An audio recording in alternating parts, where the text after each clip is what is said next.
welcome back to another video. Today I'm going to be doing a Q&A, and I asked you guys on my Instagram to ask me questions, and I did not really think that I would get that many questions, but I got like 500 of them. So what I did was I went through and I picked questions that I typically haven't answered in the past, just because I've done Q&As before and I feel like sometimes I'm a broken record and I kind of just answer the same questions all the time. So I tried to pick ones that I haven't covered or haven't spoken about in a long time. So that's what we are going to be doing today.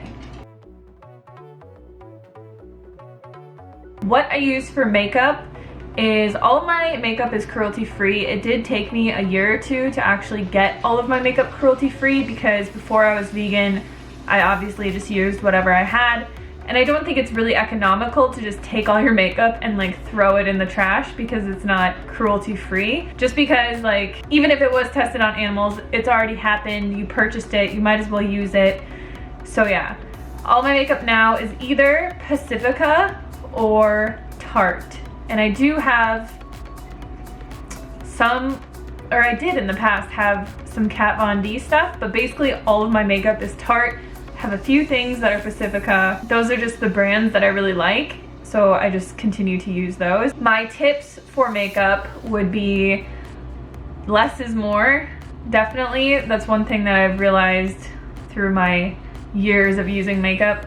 You guys probably don't know this about me, but when I was younger, I really wanted to be a makeup artist or a cosmetologist.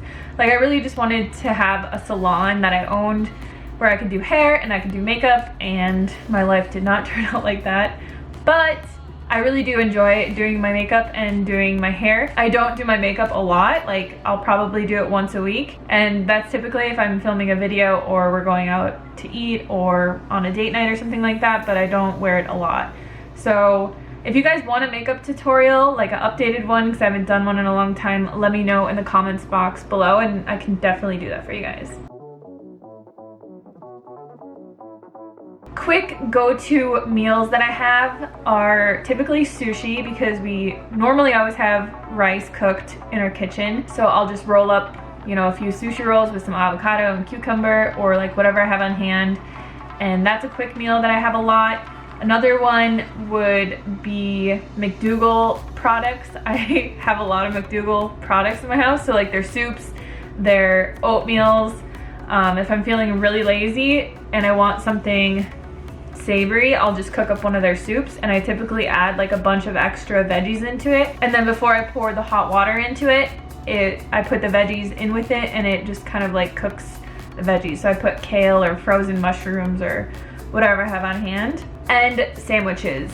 We always have bread in our freezer. We typically always have hummus or avocados and tomatoes laying around or lettuce or whatever. So I'll just chop up some tomatoes, put some hummus, put some avocado, put some bread, grill it, and that's a really quick meal that I enjoy a lot as well. Personally, I think the best snack for weight loss is fruit or raw vegetables. And I always tell people, like, if you're really hungry, you will eat like just an apple or have a bunch of carrot sticks or whatever, because if you're really hungry, you'll pretty much eat anything. And I think a lot of people snack most of the time just because like they have a craving for something salty or something sweet, and they really just want to like distract themselves or satisfy a craving. So for me personally, I don't really snack a lot just because my meals are big enough to satisfy me. I always eat like what I'm craving, so I'm not like restricting myself in any way as long as it's typically whole plant foods. And I feel like snacking, yeah, it's just more of a mentality that like the dieting industry has gotten people into. Like you have to have 6 mini meals a day to keep your metabolism going, or you always have to carry a Lar-bar with you, or whatever it is, because you're afraid that you're gonna like starve to death. Or I think another part of it is like people are afraid of being hungry or having to feel hungry. And I always wait until I'm like sufficiently hungry to eat a meal, and then I eat like a big satisfying meal. I never restrict my food at my meals, and like I said, I always crave what I'm eating, and I always eat enough to feel satisfied, so I just don't typically really snack. But fruit or vegetables with nothing on them, just plain, like eat an apple, eat a banana, eat like a pint of berries, eat some grapes, eat some carrot sticks or cucumber or whatever, without hummus, without anything. And if you don't really want it, then you're probably really not hungry. So my mantra on exercise is I try to just be generally active. So I get about 10 to 15,000 steps a day. I would say 10,000 is like my minimum, and 15,000 is like maybe once or twice a week I actually get 15,000. Interspersed in there, I do yoga for 30 minutes. I got a rebounder, so I started rebounding and I really like it. So I've been rebounding for 5 or 10 minutes a day. This isn't every day either. Like if I don't feel like it, I don't do it. And then I will just do some other toning exercises. So I don't really go by any program or anything laid out. I just do whatever I feel like doing. So I'll do squats, I'll do push-ups, I'll do sit-ups, I'll do lunges, and it's more like with the yoga that I do. So I'll do yoga, and while I'm like holding something where I need to balance, I'll kind of just like throw in some like butt presses or something. And I feel like the balance combined with the toning is like it's very effective. I call it toga. So it's like toning and yoga together.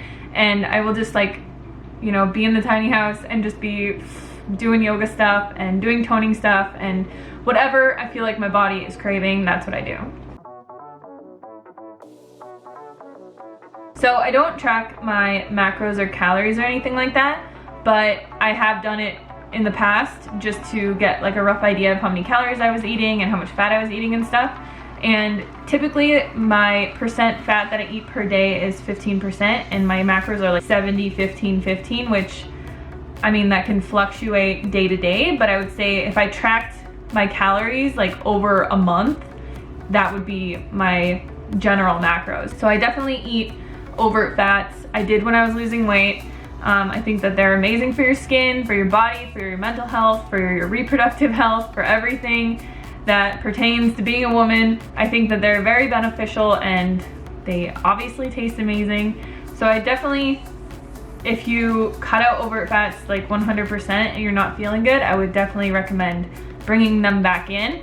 But I would not get crazy with tracking your macros or like trying to eat 10 or 15% fat in a day. The general guideline that I follow when I make every meal is half of my food is a whole starch, so like rice or potatoes, and then the other half is vegetables, broccoli, greens, cauliflower, carrots, any kind of non-starchy vegetable. And then I add like 1 to 2 tablespoons of fat per meal, and that's it. That's the general guideline that I follow for breakfast, lunch, dinner, every meal. I have not had any issue maintaining my weight whatsoever, and I think it's because I follow, I guess, 3 simple rules. So I try to live my life generally active, you know, just moving around on a daily basis. I do have a Fitbit, so like I said, I try to get 10,000 steps a day or more, and then I do other activities that feel good to me that day. So I'll either like do yoga or some toning stuff or whatever. The other one is obviously eating a whole foods plant-based diet, which I think is the holy grail of diets. I mean, there's no restriction whatsoever except for the fact that you can't eat like junk food and animal products, which I don't feel are good for me anyway, so it's not hard for me to eat this way. I feel like I can eat anything I want. I can make it in a healthy way, and it can be totally satisfying.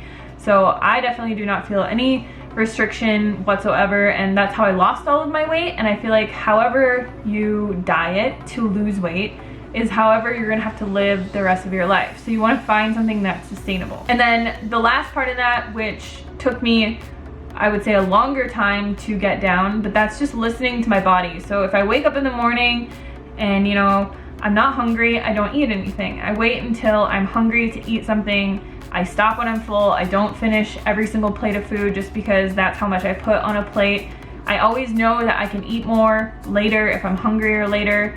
You know, if I'm not hungry, I can wait and I can eat later. And I think the biggest part of that was hard for me to get down was because in the past I was in such a dieting mentality that like I felt like if I didn't eat breakfast, I was gonna be super hungry by lunch, or I was gonna be like starving, or my metabolism was gonna slow down, or all these like crazy things that just aren't true. And I listened more to what the media and other people told me than what my body was telling me. So as long as I eat when I'm hungry, I stop when I'm full, and I just keep continuing that cycle, it's very easy for me to maintain my weight at this point. I feel like this is a really big thing that people freak out over, and I did too. And yes, I did lose hair. I did lose hair when I was losing weight. And I've read a lot of things about that, and it's typically not, at least from the naturopathic side of things, it's not really a bad thing. It's more of your body like being in a cleansing cycle. The way that I read about it explained by these naturopaths, like your hair is always constantly shedding and it's always constantly regrowing. And every time that it regrows, it's regrowing based off of what you put in your body to build it off of. So a lot of people that I know do lose hair when they lose weight, but typically it grows back thicker, longer, stronger, and better. And that's what happened with me. My hair, when I was eating like a standard American diet, my hair would never grow past like this point ever. And now my hair is like all the way down, and it grows like crazy all the time, and I have to get it cut all the time. And I think that that's just because I'm putting the right things into my body for it to thrive off of. And yeah, I did lose hair though. Like some people, you might lose hair just because when you are losing weight, your body is throwing off a ton of toxins that have been stored within your fat cells. And it's not like a very pleasant thing to go through losing weight. It's a detox cleansing process the entire time, because as your body uses those stored calories that are stored in your fat, it's also burning off tons of toxic waste that it had stored within those fat cells as well. So you could get a bunch of breakouts, you could lose some hair, you could lose your period. A lot of things could happen, but you just have to trust and know that once your body balances back out and you're eating sufficient calories to not be burning fat cells off anymore, then everything is going to be better because it's going to have a better environment to build off of, if that makes any sense. This question I've actually been getting a lot, and there must have been a study published about it saying that like potatoes cause cavities, but no, I have not had any cavities since I've been eating a starch-based diet. When I was eating a very high fruit diet and I was eating raw, I had 7 cavities the first year, and it was awful. And I don't know if that was because of like my hygiene at the time. I mean, I really can't tell you, because when I first went raw vegan, I kind of just went like off the wall, and I thought, you know, as long as I eat like whole fruits and the food that my body is designed for, like I don't need to brush my teeth, like I don't need to do all these things. And I think a lot of people thought that, and then a lot of people were like, okay, I have a ton of cavities now and my mouth hurts all the time. Since I went starch-based, I've not had one cavity, and yeah, I have pretty good dental hygiene just like any normal person, and that's pretty much it. So yeah. So I hope you guys got a little insight from these questions. Like I said, I did have a ton of questions, so if you guys want me to do another Q&A video answering some more that maybe aren't like food, diet, exercise related, and they're more about other things, let me know in the comments box below. And also let me know if you guys want me to do a makeup routine, and I can do that for you guys. But as always, thank you so much for watching, and I'll see you very soon.